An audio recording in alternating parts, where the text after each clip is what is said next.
नमस्कार मित्रों, मैं वैद्य हार्दिक चंद्र कलाल ओम चिरंजीवी आयुर्वेद हॉस्पिटल से बड़ौदा से आपका हार्दिक स्वागत करता हूँ। आज के व्याख्यान का विषय है इम्यूनिटी। इम्यूनिटी क्या है और आजकल इम्यूनिटी के बारे में बहुत ही चर्चा हो रही है, परंतु सभी को पता ही नहीं है कि मेरी इम्यूनिटी अच्छी है या अच्छी नहीं है या फिर कैसी है। तो ये सभी पहलू पर हम बात करेंगे। शरीर के बाहर से वायरस, बैक्टीरिया जैसे जो भी हमारे शरीर में प्रवेश करते हैं उसको एंटीजन कहा जाता है, यानी शरीर का दुश्मन। और शरीर उसके साथ लड़ता है तो उसको एंटीबॉडी कहा जाता है, जो शरीर का मित्र है। तो आयुर्वेद की सिद्धांत से, आयुर्वेद के औषध से इस एंटीबॉडी को ज़्यादा से ज़्यादा स्ट्रॉन्ग बनाया जा सकता है। आयुर्वेद में इम्यूनिटी, शरीर प्रतिकारक शक्ति, शरीर का बल सभी एक समानार्थी के रूप में कहे गए हैं और उसके कितने टाइप से उसके बारे में हम बात करते हैं। तो शरीर का बल या शरीर की इम्यूनिटी या शरीर की प्रतिकारक शक्ति, उसको 3 प्रकार कहे गए हैं। एक सहज, जो हमारे माता पिता के तरफ से हमें मिलता है, यानी माता पिता की जिस प्रकार की इम्यूनिटी, जिस प्रकार का बल, जिस प्रकार का शरीर होगा, वैसा उनको जैसा शरीर बच्चों में आता है। और उसके अंदर कुछ इम्प्रूवमेंट इस तरह से लाया जा सकता है कि 9 महीने जब गर्भ में रहता है बच्चा, उसी समय माँ के खान पान और आहार विहार विचार कितने कैसे हैं, उसके आधार पर भी यह सहज बल यानी सहज शरीर प्रतिकारक शक्ति डिपेंड करता है। दूसरा जो हमारा इम्यूनिटी शरीर प्रतिकारक शक्ति का आयुर्वेद में बताया गया है प्रकार, वो है कालज बल, अर्थात बाल, युवा और वृद्ध।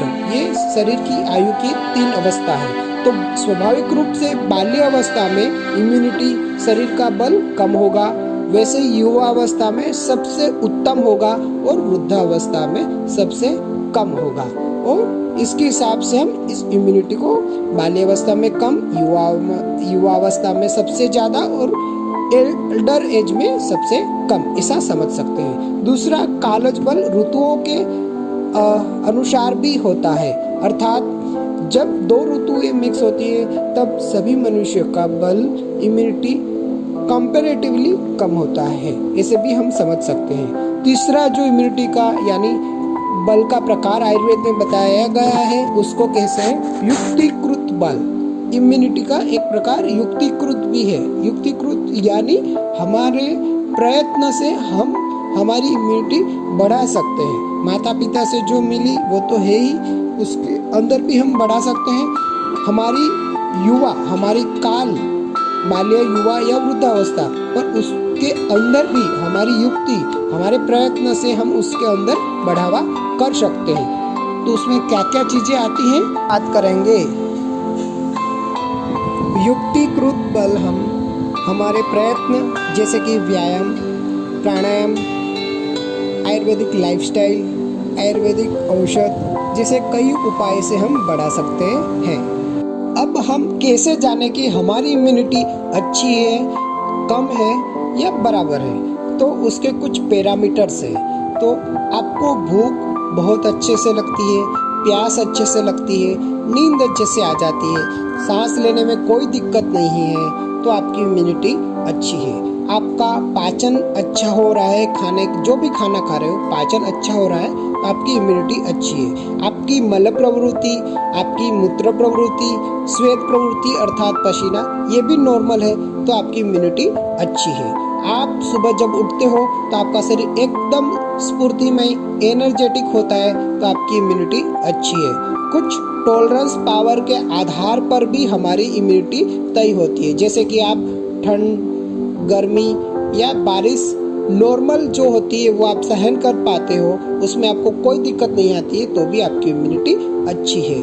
उसके आधार पर भी इम्यूनिटी के पैरामीटर्स हम तय कर सकते हैं। और सबसे बड़ा इम्पोर्टेंस हीलिंग पावर। आपको कुछ भी लग जाता है और घाव हो जाता है, उसका हीलिंग भी अच्छे से टाइम पीरियड में हो जाता है तो आपका इम्यूनिटी अच्छा है, और किन लोगों का इम्यूनिटी कम रहता है तो उसके बारे में भी हम बात करते हैं। जिनको एलर्जी की तकलीफ है, कुछ भी चेंज होते ही उनको स्किन का प्रॉब्लम हो जाता है या कोल्ड फीवर की जैसी बीमारियां हो जाती है, तो इनकी इम्यूनिटी कंपैरेटिवली कम है। जिनको लाइफस्टाइल डिसऑर्डर्स है, डायबिटीज़ है, बीपी है, थायराइड है, ओबेसिटी है, तो उनकी इम्यूनिटी भी कंपेयर टू अदर्स कम है।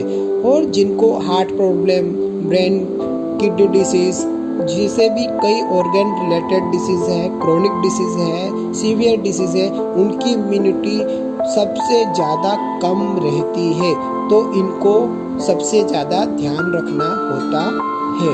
तो ये हो गई इम्यूनिटी के मापदंड यानी इम्यूनिटी के पैरामीटर्स। पर यह थी बॉडी की इम्यूनिटी, पर इसके साथ में हमारी माइंड की इम्यूनिटी भी इतनी ही इम्पोर्टेंस है। आप ज़्यादा स्ट्रेस में रहते हो, ज़्यादा गुस्सा, चिंता वाला स्वभाव है, तो भी आपकी इम्यूनिटी कम रहेगी, वो बॉडी की इम्यूनिटी पर भी इतना प्रभाव डालेगी। और इसके अलावा आप खुश रहते हो, शांत संतोषी स्वभाव है आपका, तो वहाँ पे आपकी माइंड की इम्यूनिटी स्ट्रॉन्ग रहेगी, तो उसका इफेक्ट स्वाभाविक रूप से आपके बॉडी पर पड़ेगा और आपका बॉडी भी बहुत ही अच्छा स्ट्रॉन्ग रहेगा और बॉडी की इम्यूनिटी भी बहुत अच्छे से स्ट्रॉन्ग बनती रहेगी। आभार।